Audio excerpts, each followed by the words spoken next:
Hello, welcome back to Cracking the Cryptic, where after nearly 2 years, this is a very exciting day for the channel because today we're going to showcase our new software, which you guys can all try. This is a precursor to a website that's coming soon. So if you look in the description just below this video, you'll see a link. And if you type that link, copy and paste it into your browser, up will pop a puzzle which you can play, and it's the same puzzle I'm about to try now. So Mark has found this Sudoku. He says it's a good one, so I'm going to try and solve it for you live on screen using the new software, which, I mean, this is just brilliant, and big thanks obviously go to Sam, who's been working with us to create this, and what he's achieved is just sensational. So let me show you now how the interface works, and it's pretty good. It's certainly a lot closer to how I solve on paper. So you have a choice. You can enter obviously in big numbers. Let's see if we can spot one. Yep, 5s. So this square here would be a 5. You can enter in pencil marks in the corner of the squares. So 1s, you can see the 1 on this 3x3 block. You just press the space bar, it switches over to corners, and put in corner pencil marks like this. Now this should all work on your iPhones as well, and your Android, and etc. It's designed to be extremely flexible. I'm obviously solving on a desktop at the moment, so that's why you'll hear me pressing keys. But please do leave feedback. If there's anything that you'd like to see added to the software, then we will obviously listen and consider. We are hoping in the not too distant future to introduce some rather special features as well, like leaderboards, replays, where you could watch the best solvers of the day and how they solved the puzzle and things like that, which would all be tremendously interesting for the puzzle solving community. Now, what else can you do? Well, you can pencil mark in the middle of squares. So you press the spacebar again and you get to pencil mark in the middle of squares. Now I'm going to use this to indicate situations where a square can only be, so if I, for example, went like this, that would be saying this square could only have a 2 and a 3 in it. So a more complete pencil mark method. And this is something I do on paper. What I tend to do is to shade a cell and put a little 2 and a 3 in the corner. Now I don't have to do that. I've never been really able to do this on the computer when solving, so this is going to become far, far better in terms of showing you how we can solve puzzles when we have access to our full notation. Now 8, 8, this 8 here means this is going to have to be an 8. Therefore this is also an 8. We do anything more with this? 4s, 8s. We've already looked at the 1s here operate with this one to force a 1 down there, look, into the bottom 3x3. So be a 1 in one of those two squares. 2s, must be a 2 in one of those two positions. Sorry, no, because I've got pencil mark 2s here, so that is not a 2. This is actually a big 2. 9s now, 9, 9, 9. This is a 9. Pencil mark 9s into those two squares then. 8, 2, 5, 5.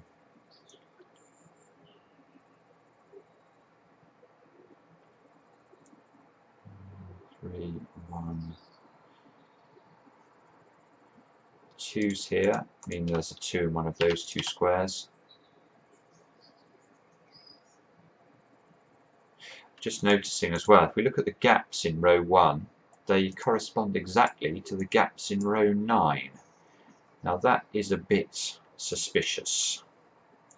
So we might have to keep our eye out for X-wings and swordfishes, I think, because, as I say, this tends to be indicative that something's going on. But anyway, let's carry on with pencil marks for the time being. This square, look, the contents of row 1, we've got 1, 2, 6, 8 and 9. Well, we've got a 3, 4 and a 5 in column 7, so I think this square can only be a 7. Okay. 2s, 2s, 2s. Must be a 2 in one of those two squares, look.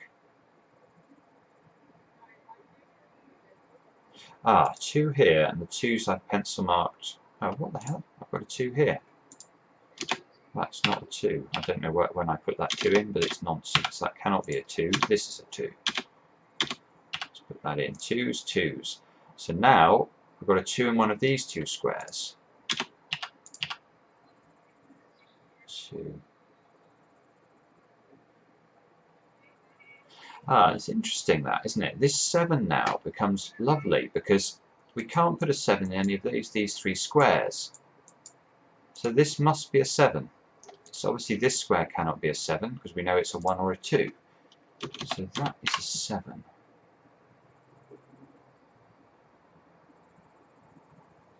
Just going to check this column. So we've got 1, 2, 6 and 9. That one. 1, 2 and 9 in the row. So this has got to be a 6.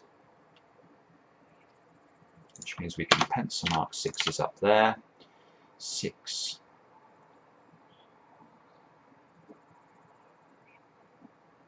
These 2 squares now, to complete this 3 by 3 block, must be 3 and 5, I think. 3, 5. So you can see we've got 3, 5 matching up there. 5's over on this side. So we can pencil mark 5's into those 2 squares. 1, 2, 3, 5. 2, 3, 5. These 2 squares can only be 3 and 6. So again, this is an opportunity, I think, for me to actually label this. I'm going to highlight it as well. So when I highlight squares, that means they're part of a double. So 3 and 6 here.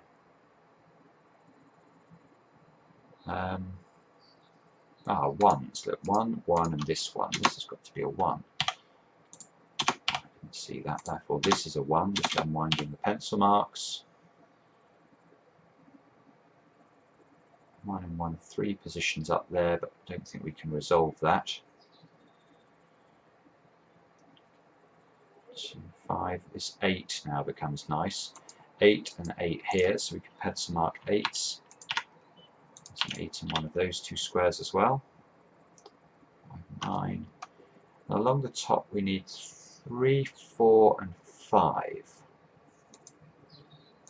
So this is a 3, 4. This is 3, 4 or 5. And this is 3 or 5. If I could get rid of this 5 here, or if I could put a 5 in here, I would have 3's matching with the 3's down there. I'd have an X-wing on 3's. So how can I get rid of the 5 here somehow? 5, 5. Oh, actually I might be able to, because this 5, look, on this 3 by 3 block with this 5 means I can pencil mark 5's there. And now, this 5 means this is a 5. There's only 2 positions of 5 here. One of these 2 is true. So this must be a 5. So this is a 5. So this is now, I think, 3, 4, 3, 4. So let's, in fact I've done that wrong. That should be 3, 4 using this notation, like this, and like that. Right, so now let's think about this. So what does this mean?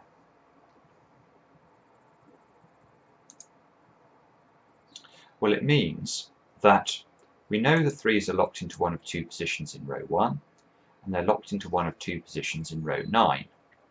So let's imagine we looked at the finished solution and there was a 3 here. We know that this 3 could not therefore be true, but there's only 2 positions for a 3 in row 9, so this 3 would have to be true. So if this is a 3 in the finished solution, this has to be a 3. Now the corollary of that is that if this is not a 3 in the finished solution, we know, because there's only 2 positions for the 3 in row 1, this will be a 3. And if this is a 3, we know in the finished solution, this will be a 3. And this arrangement here, you can see the cursor's drawing it out there, looks like an X. And that's why it's called an X-wing. Now the critical thing about an X-wing is not really what it's doing in the rows, but what it does to the columns.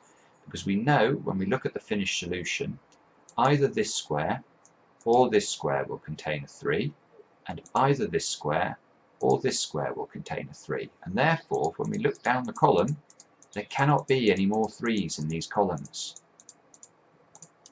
So in particular down here, you can see that if these two squares can't, these two squares can't contain a 3, the 3 must be either there or there.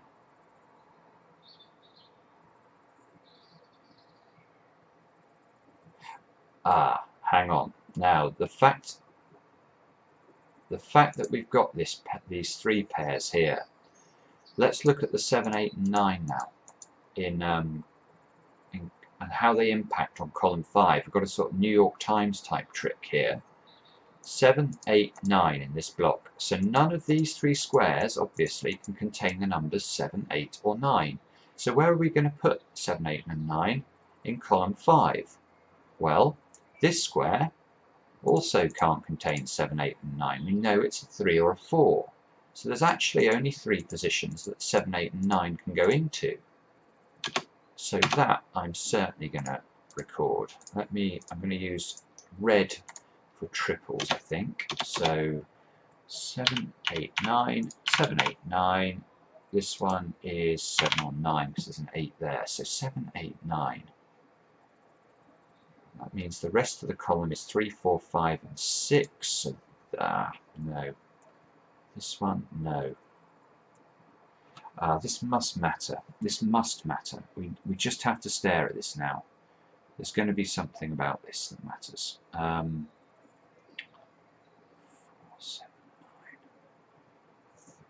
3s, 4s. We can pencil mark 4s, look, into these 2 squares. So what can we do as a result of that?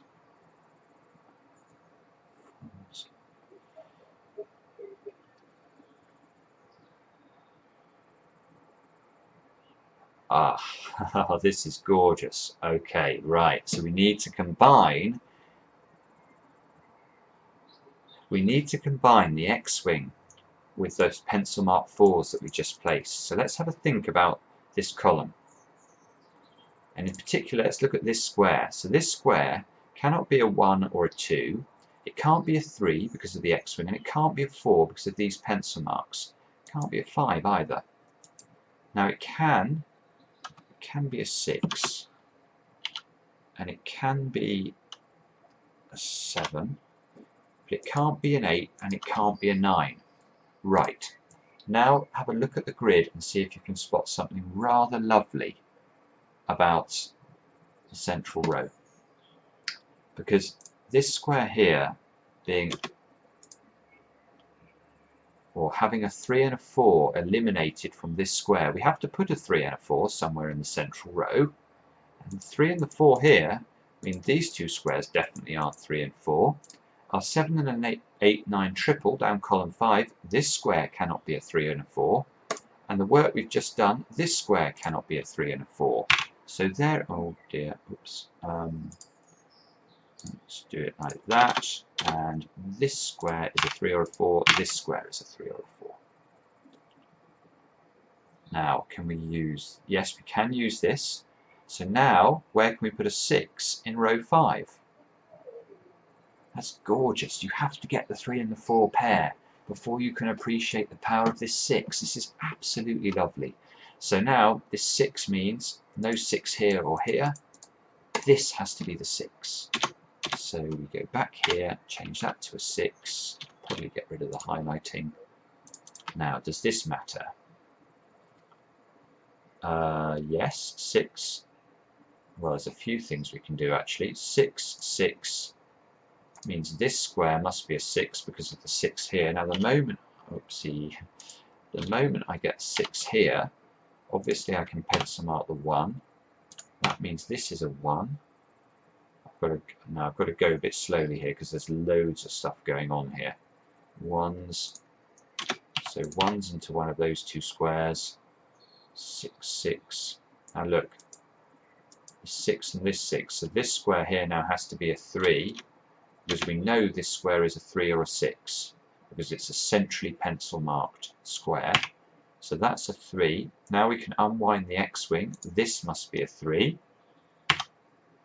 Therefore this must be a 4. And this must be a 6. Now where do we put a 3 in this block then? Only there.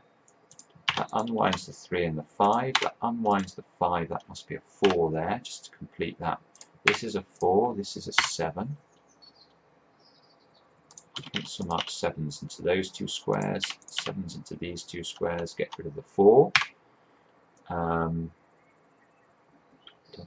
Now we just have to make sure that we don't miss a trick here, because that's all going quite swimmingly. 4s, 4s.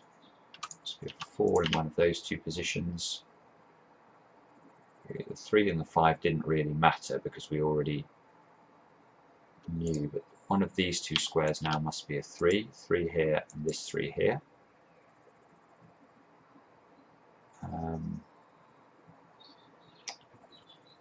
Sevens and 7s means there's a 7 in one of those two squares. Where can we put a 9 in this block? I guess 9s can go in all 3 places at the moment, I think. 6, 6. This 4 here, look, that resolves the 4 and the 3. So that was just a consequence of me going too quickly and not unwinding things that were obvious. So this 4 now means this is a 4. Let's unwind the 4 pencil mark there. 3, 3. This must be a 3. I have to say, I really do love using this software. This is making it makes it so much more natural to me to solve like this.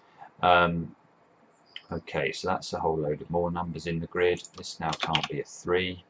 This has to be a 2, I think, to complete the column. This is not a 2 anymore, and hopefully, if I haven't made a mistake, one of these squares should be a 9. Yeah, that's looking right, isn't it? So a 6 and a 9 here. This must be a 3 by Sudoku. 3, 3, 3.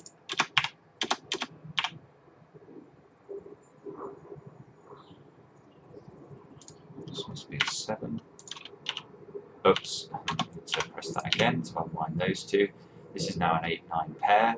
Therefore, we're looking for 5 and 6, and not 5 and 6, 6 and 7 into these two squares. That's a 7 here. So get back to there. That's a 7. That's a 7. That's like 8 like that. 8 and 7 into these two positions. Now this should be a 6. I haven't made a mistake. And we should be looking for 8 and 9 into these two squares, which again, it's looking like it's working. Great puzzle today. 8 and 7 and 8 into these two positions, and everything should be resolved now by this 7, I think, because that's going to make this a 7, this an 8, this an 8, this a 9. Therefore, this is a 9, and if this is a 4, which it is, everything works out hunky-dory. So anyway, I really hope you get the chance to try this software out. I hope you enjoy it. Do leave some feedback for us. If you are in a position to sponsor us on Patreon, we'd really appreciate it. It really helps us out. And for those of you that haven't, do subscribe to the channel. And we'll be back soon with another edition of Cracking the Cryptic.